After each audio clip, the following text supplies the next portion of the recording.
CBSE பள்ளிகள் ஒரு ஆண்டும் கூட தமிழகத்திலே பெரும் வளர்ச்சி. நிறைய பேர் சிபிஎஸ்இ ஸ்கூல் வேணும்னு கேட்கிறாங்க. ஐபியாக இருக்கட்டும், ஐசிஎஸ்சியாக இருக்கட்டும், இதுவும் கூட ஒரு பெரிய வளர்ச்சியை பார்க்குது. அரசு பள்ளியில படிக்கக்கூடிய மாணவர்களுடைய வளர்ச்சியை விட தனியார் பள்ளிகளுடைய வளர்ச்சியும், தனியார் பள்ளியிலே படிக்கக்கூடிய பிள்ளைகளுடைய வளர்ச்சியும் அதிகமா இருக்கு. இந்த நேரத்தில் பாரதிய ஜனதா கட்சி கம்பீரமாக, ஆணித்தரமாக சொல்லுகின்றோம், தமிழகத்தில் 3 மொழிகளை குழந்தைங்க நம்முடைய பாரத பிரதமர் நரேந்திர மோடி ஐயா புதிய கல்விக் கொள்கையில சொல்லியிருப்பது போல படிக்கணும். நம்முடைய பாடமொழி தமிழ் மொழியில் இருக்கணும், ஆங்கில மொழி இருக்கணும்.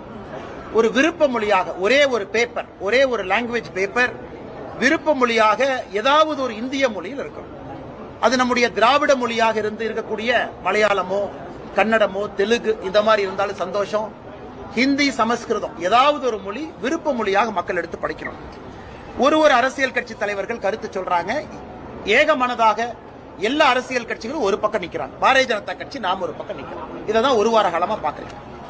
நாம ஒரு அரசியல் கட்சி தலைவர் நடத்தக்கூடிய பள்ளிகளையும் நம்ம சொல்லிக்கிட்டே வர்றோம். எப்படி திராவிட முன்னேற்ற கழகத்தில் நிறைய பள்ளிகள் நடத்துறாங்க, ஹிந்தி கட்டாயமா சொல்லி கொடுக்கறாங்க. இது பல ஆழமா பேசணும். இன்னைக்கு தமிழக வெற்றி கழகத்தினுடைய தலைவராக இருக்கக்கூடிய ஐயா விஜய் அவர்கள் என்ன சிபிஎஸ்இ பள்ளி நடத்துறாங்க அப்படின்னு நாம பேசணும்.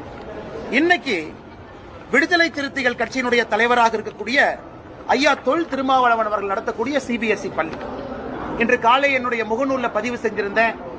அண்ணன் திருமாவளவன் அவர்கள் சிபிஎஸ்இ பள்ளி நடத்துறாங்க. Blue star school Velachery, blue star school Velachery chairman யாருன்னா தொல் திருமாவளவன். அந்த பள்ளியினுடைய சேர்மனே அண்ணன் தொல் திருமாவளவன் அவர்கள். அந்த பள்ளியிலும் கட்டாய மொழியாக 3வது மொழியாக ஹிந்தி சொல்லிக் கொடுக்கிறாங்க.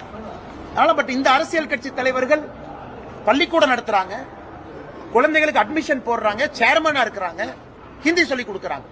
ஆனா இதே தலைவர்கள் மேடையில் மைக் எடுத்து பத்திரிகை நண்பர்கள் முன்பு பேசும்போது வேறொரு வாக்கியத்தை பேசுறாங்க. இல்ல 2 மொழி தான் படிக்கணும், 3 மொழி படிக்க கூடாது.